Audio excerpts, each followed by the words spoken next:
Assalamualaikum warahmatullahi wabarakatuh. Perkenalkan, nama saya Ginanjar Adi Nugraha. Saat ini saya akan menyampaikan terkait dengan mata kuliah yang saya ampu, mata kuliah Sistem Informasi Akuntansi. Di mana untuk mata kuliah tersebut berbobot 3 SKS dan mata kuliah ini merupakan mata kuliah wajib yang wajib diambil oleh mahasiswa di program studi akuntansi. Selanjutnya saya akan menyampaikan terkait dengan deskripsi mata kuliah Sistem Informasi Akuntansi. Mata kuliah ini bertujuan memberikan pemahaman kepada mahasiswa mengenai sistem informasi akuntansi dengan sistem manual dan komputerized. Harapannya mahasiswa mampu untuk memahami, menganalisis, serta merancang sistem informasi akuntansi baik secara manual maupun komputer, serta mampu menyesuaikan dengan perkembangan teknologi informasi di dunia bisnis dan akuntansi. Selanjutnya saya akan menyampaikan CPL yang dibebankan kepada mata kuliah. CPL pertama, menguasai kemampuan menyusun dan mengevaluasi akuntansi keuangan, sistem akuntansi, akuntansi manajerial, akuntansi sektor publik yang relevan dan handal. CPL yang kedua, mampu secara mandiri menyusun laporan analisis atas informasi keuangan dan non-keuangan untuk pengambilan keputusan secara manajerial. CPL yang ketiga, menggunakan pengetahuan akuntansi dan teknologi informasi untuk menganalisis isu-isu akuntansi dan mengkomunikasikan hasilnya secara tulisan dan lisan. CPL yang keempat, mampu secara mandiri mengoperasikan dan memanfaatkan piranti keras dan lunak dalam rangka menyusun laporan keuangan, anggaran, administrasi perpajakan, pengauditan, dan penelitian. Adapun CPMK, capaian pembelajaran mata kuliah di Sistem Informasi Akuntansi. Yang pertama, mahasiswa mampu menjelaskan konsep dasar sistem informasi akuntansi, fungsi, tujuan, dan peranan dalam mendukung kegiatan akuntansi, pengambilan keputusan manajemen. CPMK yang kedua, mahasiswa mampu mengidentifikasi ruang lingkup sistem informasi akuntansi serta hubungan antara komponen utama yang terlibat di dalamnya termasuk subsistem dan pengguna. CPMK yang ketiga, mahasiswa mampu menjelaskan elemen-elemen input, proses, output, dan prosedur kerja dalam sistem informasi akuntansi serta menyusun alur proses secara sistematis. CPL yang keempat, mahasiswa mampu membedakan sistem informasi manajerial dan sistem informasi akuntansi serta menjelaskan peran sistem informasi manajemen dalam mendukung fungsi-fungsi manajemen. CPL yang kelima, mahasiswa mampu menyusun dokumentasi sistem akuntansi seperti flowchart, daftar flow diagram atau DFD, narasi prosedur, dan dokumen pendukung lainnya. CPMK yang keenam, mahasiswa mampu menjelaskan alur-alur pengolahan data akuntansi mulai dari input transaksi, proses pengolahan, sampai output laporan baik secara manual maupun digital. CPMK yang ketujuh, mahasiswa mampu menjelaskan tahap-tahap pengembangan sistem informasi akuntansi serta peran masing-masing tahap. CPMK yang kedelapan, mahasiswa mampu melaksanakan analisis kebutuhan pengguna dan merancang sistem informasi akuntansi berdasarkan studi kasus atau kebutuhan organisasi. CPMK yang ke-9, mahasiswa mampu menjelaskan konsep pengendalian internal, mengenali potensi risiko dalam sistem informasi akuntansi, dan merancang mekanisme pengendalian untuk mitigasi risiko. CPMK yang ke-10, mahasiswa mampu mengidentifikasi dokumen dan prosedur dalam siklus pendapatan serta menganalisis kontrol internal pada setiap tahap transaksi, penjualan, dan penerimaan kas. CPMK yang 11, mahasiswa mampu menjelaskan proses pencatatan, pengendalian dalam siklus pengeluaran termasuk pembelian, pembayaran, dan pengeluaran kas. CPMK yang ke-12, mahasiswa mampu menjelaskan proses produksi dan aliran biaya dalam siklus konversi serta merancang sistem pencatatan dan pelaporan siklus tersebut. CPMK 13, mahasiswa mampu mengintegrasikan informasi dari berbagai siklus ke dalam buku besar dan menyusun laporan keuangan secara sistematis. Dan CPMK ke-14, mahasiswa mampu menjelaskan konsep e-business, e-commerce, serta bagaimana sistem informasi akuntansi mendukung aktivitas bisnis digital secara aman dan efisien. Untuk selanjutnya, mari kita lanjutkan ke dalam proses perkuliahan dengan menggunakan sistem DIA. Terima kasih. Bila taufiq wal hidayah. Assalamualaikum warahmatullahi wabarakatuh. Selamat pagi, salam sejahtera bagi kita semuanya. Alhamdulillah pada kesempatan yang berbahagia ini kita masih diberikan salah satu kenikmatan yaitu nikmat sehat, sehingga teman-teman semuanya bisa hadir melaksanakan aktivitas perkuliahan seperti biasanya. Saya di sini akan memulai dengan menyampaikan terkait dengan kontak pembelajaran sebelum nantinya kita akan berjalan selama 16 kali yang perlu teman-teman ketahui. Di mana Prodi menunjuk saya, mewakili saya untuk mengampu mata kuliah sistem informasi akuntansi. Sebelumnya saya sampaikan dulu terkait pengenalan saya sendiri. Yang pertama, saya Ginanjar Usaha. Silakan teman-teman bisa memanggil saya Pak Bin ya, Ginanjar, Pak Bin, di dalam kampus maupun di luar kampus. Kalau ketemu nggak masalah, silakan sapa saya, panggil saya. Jadi mungkin saya hanya membalas dengan ucapan Mbak atau Mas ya, karena saya tidak hafal satu persatu mahasiswa, jadi saya hanya Mbak, Mas. Yang kedua adalah saya secara pendidikan dengan S2, S1 saya dari Unsud, S2 saya juga Unsud, profesi angkanya juga di Unsud. Jadi saya alumni dari Unsud, Universitas Jenderal Sudirman. Lalu yang berikutnya statusnya saya adalah K2 ya. Teman-teman pasti kalau di perpajakan istilah K dan TK itu tidak asing ya. K itu artinya apa? Kawin ya. K itu adalah kawin. Kalau TK apa? Kawin. Kebetulan saya adalah kawin dengan tanggungan 2. Ya, kalau yang belum TK gimana? Belum kawin gimana TK? Tapi kan sudah berpenghasilan secara rutin, mau tidak mau kan kita harus melaporkan, ya kan? Gitu. Lalu yang berikutnya adalah alamat saya asli Purwokerto, dari kecil sampai kuliah saya sampai berumah tangga pun di Purwokerto. Lalu yang berikutnya adalah pengalaman saya sebelum menjadi dosen, saya pernah menjadi asisten ya ketika kuliah. Saya menjadi asisten dosen di Unsud juga, di lab, praktikum. Ya biasa, dari hasil itu biasa untuk jajan, untuk beli pulsa dan sebagainya. Sama ketika teman-teman saat ini lah ya. Jadi ada sambilan apa, asistensi atau ada sambilan apapun diterima, yang penting bisa untuk tambahan. Tapi jangan sampai kita melupakan terkait dengan kuliah kita. Itu yang menjadi kewajiban.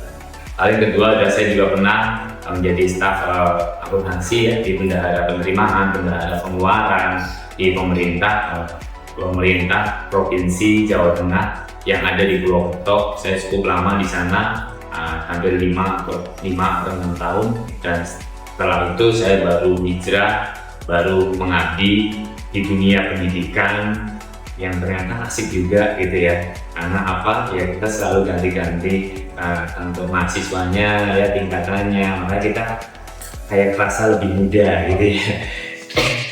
Ada yang berikutnya sampai saat ini, karena memang akuntansi kan 2016, sampai saat ini saya berada di sini sudah hampir 9 tahun ya, 9 tahun di program studi akuntansi bersama dengan Bang Minadi. Karena Bang Minadi dengan saya itu termasuk yang menginisiasi terkait dengan pendirian program studi akuntansi. Ada bicara ini.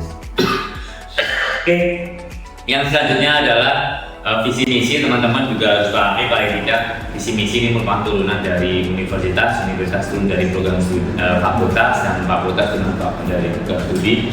Visi kita di program studi akuntansi itu adalah program studi yang unggul di bidang ilmu akuntansi yang berwawasan entrepreneurship. Ini merupakan visi. Lalu yang misinya itu ada 4, secara garis besarnya 4 poin. Yang pertama itu adalah proses pembelajaran, yang kedua poinnya adalah penelitian, yang ketiga adalah poinnya adalah pengabdian kepada masyarakat, yang keempat adalah terkait adanya SDM yang unggul, sumber daya manusianya. Yang pertama, menjalankan proses pembelajaran berkualitas untuk menghasilkan lulusan di bidang akuntansi yang memiliki wawasan entrepreneurship. Ya alhamdulillah, walaupun kita program studi yang baru, tapi alhamdulillah alumni kita, lulusan kita bisa diterima di perusahaan-perusahaan, baik itu perusahaan swasta, ya kan, maupun di pemerintahan, menjadi seorang auditor di KAP, ya, kantor akuntan publik. Ini ada 5 orang akuntansi, alumni akuntansi ada 5 orang menjadi auditor di kantor akuntan publik. Lalu yang kedua adalah penelitian. Ini biasanya melaksanakan penelitian yang berbasis pasti dengan kompetensi kita ilmu akuntansi, karena ilmu akuntansi kita sekarang sangat-sangat luas, ya. Nanti dengan adanya teknologi, nah itu mau tidak mau kan kita harus memasukkan dengan teknologi akuntansinya. Lalu yang ketiga adalah melaksanakan pengabdian kepada masyarakat di bidang akuntansi. Jadi harapannya nantinya dapat memberikan sebuah kontribusi bagi masyarakat. Dan yang terakhir, mengembangkan potensi sumber daya manusia di lingkungan program studi akuntansi yang kompetitif dan berwawasan entrepreneurship. Lalu yang berikutnya adalah pokok bahasan, atau kita juga ada rencana pembelajaran semester atau RPS, ya. Jadi RPS itu memang kita buat sebelum proses pembelajaran itu dilaksanakan. Nanti biasanya kita unggah di dalam sistem Siaku, di mana Siaku itu nanti bisa teman-teman bisa melihat untuk RPS dari setiap mata kuliah yang ada. Nah, ini setelah saya susun kurang lebih gambarannya. Yang pertama adalah pokok bahasan mengenai gambaran umum terkait dengan sistem informasi akuntansi. Lalu yang kedua adalah lingkungan sistem informasi akuntansi.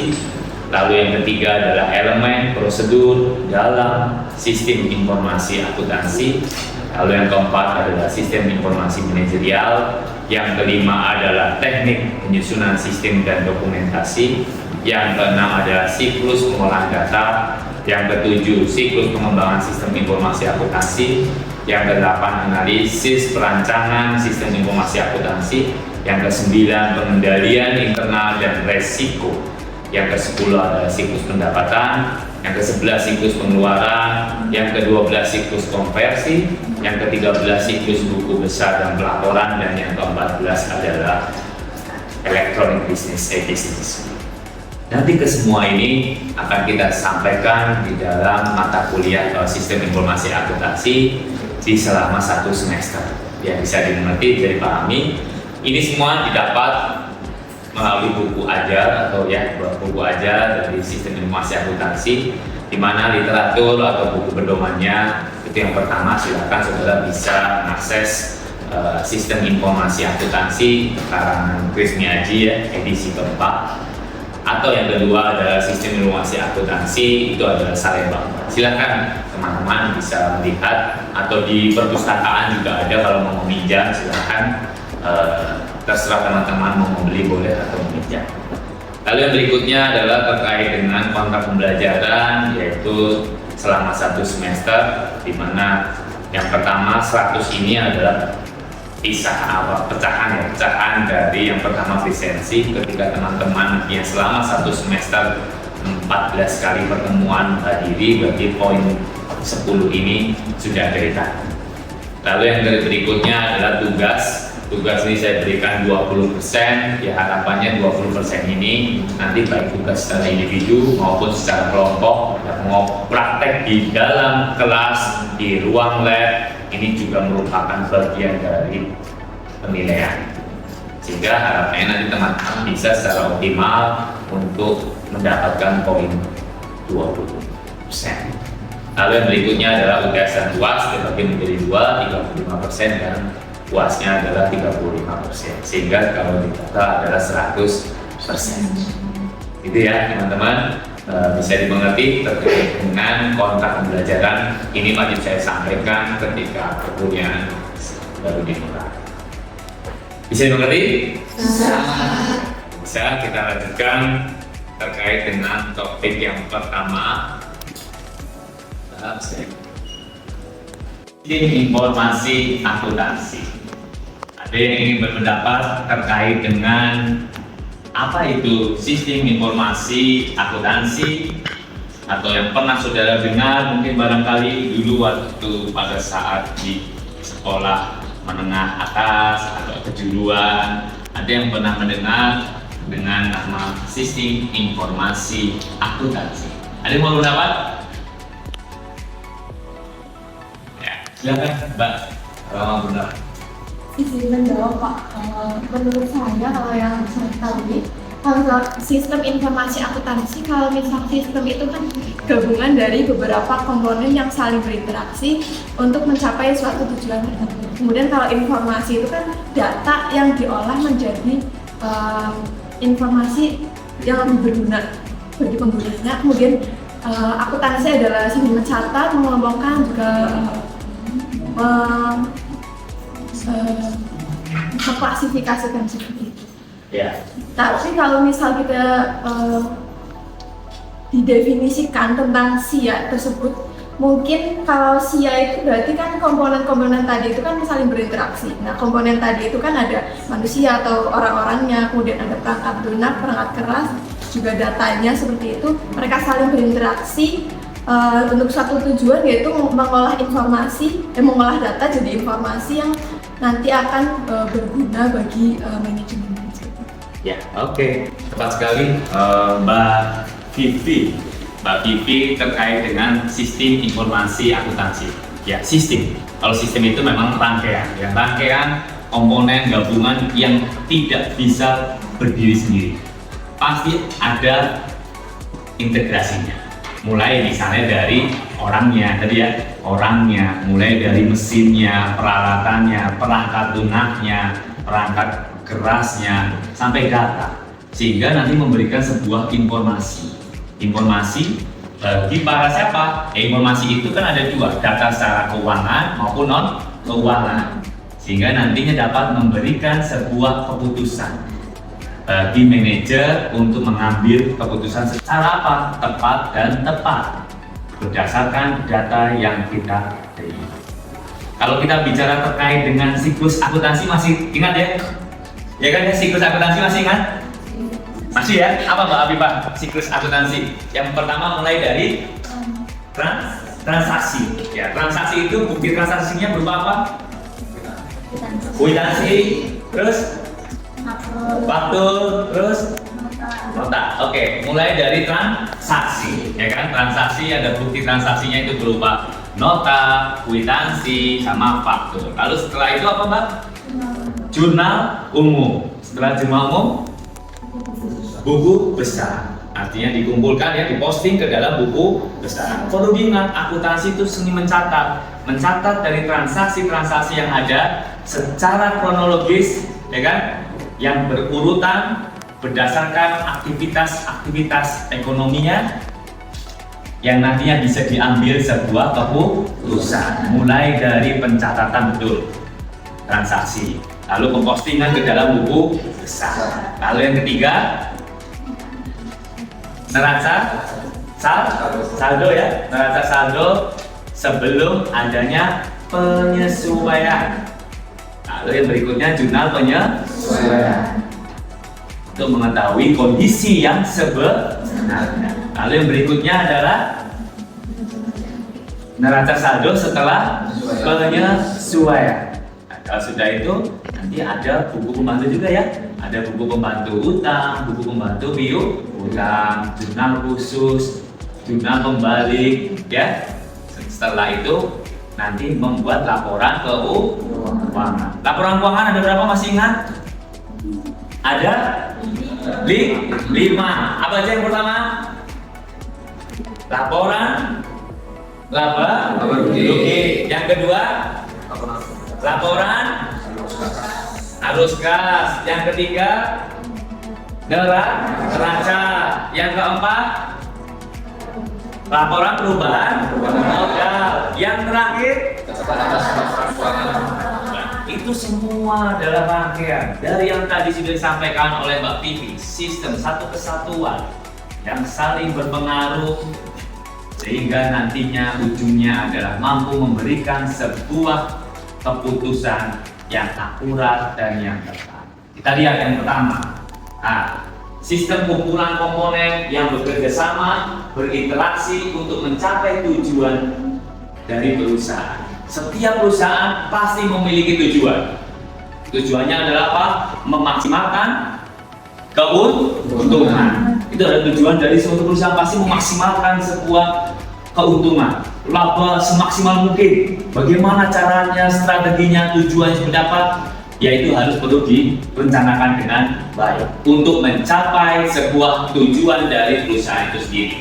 Lalu berikutnya adalah informasi, data yang diolah menjadi bentuk yang lebih berguna, lebih berarti bagi penerimanya.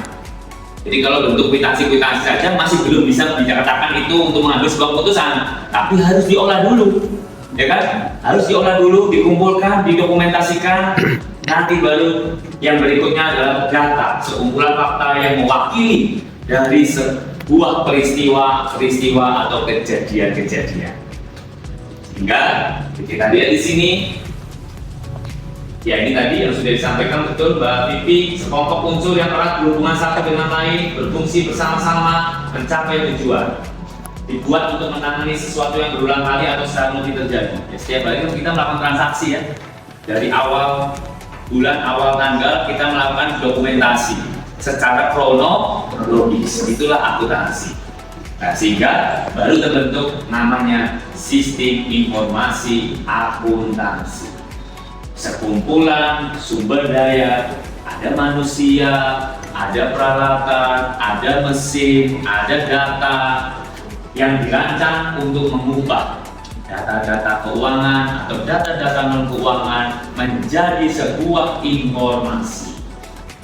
Nah, ini tadi siap. Komponen dari siapa? Orang, prosedur, data, software, dan infrastruktur teknologi informasi yang mendukung itu semua, sehingga nantinya tujuannya sampai tercapai. Nah, ini ada beberapa pentingnya. Kita lihat yang pertama adalah pentingnya SIA dalam suatu organisasi. Ada 3. Yang pertama adalah mengumpulkan, menyimpan data tentang aktivitas-aktivitas dan transaksi yang dilaksanakan oleh organisasi. Itu yang pertama, pentingnya SIA di dalam suatu organisasi. Yang kedua adalah mengubah data menjadi sebuah informasi yang berguna bagi pihak manajemen untuk membuat keputusan bisnisnya. Ya, kalau manajemen berarti kan internal ya, karena sekali lagi penggunaan informasi itu, pengambilan sebuah keputusan ada 2, pihak internal dan pihak eksternal. Pihak internalnya adalah manajemen, kalau pihak eksternalnya adalah investor, terus kreditor, terus pemerintah. Itu adalah pihak eksternal, sehingga nantinya mampu merencanakan, melaksanakan, dan pengawasan. Lalu yang ketiga adalah menyediakan pengendalian yang memadai untuk menjaga harta organisasi. Kita sangat terbantu dengan adanya teknologi yang ada saat ini, ya kan, perkembangan teknologi saat ini membantu kita, perusahaan khususnya, untuk menjaga harta dari sebuah organisasi. Contoh harta organisasi itu apa contohnya? Harta yang ada di organisasi contohnya apa? Apa? Kas, betul ya, kas itu harta. Terus apa lagi? Aset, ya, aset, peralatan itu merupakan harta ya, harta. Sekarang saya tanya, kalau aset, bagaimana caranya melindungi, ya kan, harta atau aset dalam perusahaan di era teknologi ini? Ada yang bisa menjawab? Ya, answer kedua. Siapa yang mau jawab? Ada? Ada? Tadi Titis? Kira-kira bagaimana cara melindungi dengan aset? Ya, tentang aset kas atau uang dan sebagainya. Dengan berangkas. Oke, dengan apa? Berangkas. Berangkas ya, adanya berangkas ya. Gunanya itu apa dari berangkas? Untuk melindungi dari kebakaran. Oh, bakaran bencana ya, karena itu merupakan salah satu betul bencana alam ya. Kita tidak ada yang tahu terkait dengan bencana alam itu sendiri. Bagaimana cara melindunginya? Dengan adanya berangkas, ya kan? Terhindar dari api. Ketika ada bencana kebakaran di perusahaan kita, ya semua tidak menginginkan ya. Tapi mau tidak mau, kita harus melindungi aset kita. Paling tidak bisa melindungi uang yang ada di dalam berangkas itu sendiri. Lalu apalagi itu dari kas ya misalnya. Ada lagi kalau aset? Tadi misalnya berangkas, oke lah, bagus ya penggunaan berangkas. Ada lagi misalnya penggunaan apa? CCTV ya. Nah, CCTV kan bisa membantu ya, merekam aktivitas barangkali berangkasnya ada yang berusaha untuk mencuri dan sebagainya, ada CCTV untuk memuatkan siapakah di balik itu semua. Itu salah satu yang ada saat ini. Jadi tidak perlu jaga 24 jam misalnya ya, terkait satu objek itu aja gitu. Bisa yang lainnya. Nah, CCTV kan 24 jam secara rutin terus. Itu salah satunya adalah menjaga harta organisasi. Itu nanti di dalam sebuah pentingnya sistem informasi akuntansi dalam organisasi. Dan perlu diketahui juga sistem informasi akuntansi ini juga nantinya memberikan penjelasan terkait alur ya.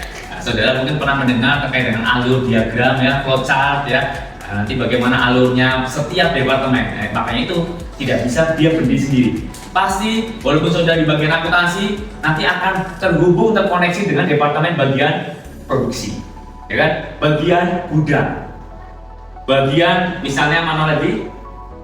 Produksi, gudang, ya, pemasaran. Nah itu saling berintegrasi di situ. Karena nanti kita lihat, kita juga akan mempelajari terkait teknik cara dokumentasi menggunakan flow chart diagram.